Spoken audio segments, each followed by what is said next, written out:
Bigla bang nagmanas ang muka ng inyong tsikiting? Yung namamaga ang mga paligid ng mata at pati na rin ang mga binti? Baka kasi meron silang acute glomerulonephritis. Ang acute glomerulonephritis o AGN for short ay isang karaniwang sakit ng kidney sa mga bata, ngunit maaari ring magpakita sa mga adults. Isa siyang general term sa grupo ng mga sakit ng kidneys dahil sa immune complexes, ANCA, antibodies sa basement membrane at iba pa.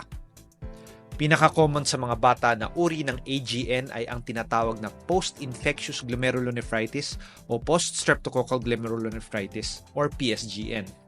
Nangyayari ang kidney disease na ito pagkatapos ng infection, commonly dahil sa streptococcus, kaya post-infectious GN ang tawag sa sakit na ito. Nagkakaroon ng mga deposits ng mga antibodies at bacterial proteins sa kidney at nagdudulot ang mga ito ng kidney damage. Kadalasan na lumilitaw ang mga sintomas ng AGN 1 to 2 weeks after ng throat infection or 2 to 4 weeks after ng skin infection. Bukod sa pamamaga ng muka, maaari ring magkaroon ng dugo sa ihi, pagtaas ng blood pressure, lagnat, pagsakit ng tiyan, at pagkahingal ang mga pasyenteng may AGN. Sa mga urine tests, makikita na may RBC or red blood cells at protein o albumin sa ihi. Maaari ring tumaas ang creatinine level sa dugo kapag may AGN, ngunit hindi naman ito nangyayari sa lahat ng mga pasyente. Walang specific na gamot para sa post-streptococcal glomerulonephritis at sa mga bata ay kusa itong gumagaling. Need ilimit ang salt intake upang mabawasan ang pagmamanas, samantalang maaring gumamit ng mga gamot pampababa ng blood pressure para sa mga pasyenteng hirap ikontrol ang BP.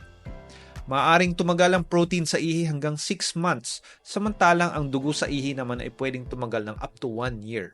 Ngunit inaasahan na karamihan sa mga batang may AGN ay magkakaroon ng complete recovery. Ito ay kumpara sa mga adults na kalahati ng mga pasyente lamang ang makaka-recover. Dahil nagkakaroon ng panghabang buhay na immunity sa bacterial protein na nagdudulot ng AGN, bihira na umulit ang post-infectious glomerulonephritis. May up to 10% ng mga bata at up to 30% ng mga adults na may AGN ang mauuwi sa chronic kidney disease o CKD. Kaya, mahalaga ang regular monitoring ng kidney at check-up sa mga pasyente kahit na gumaling na sila.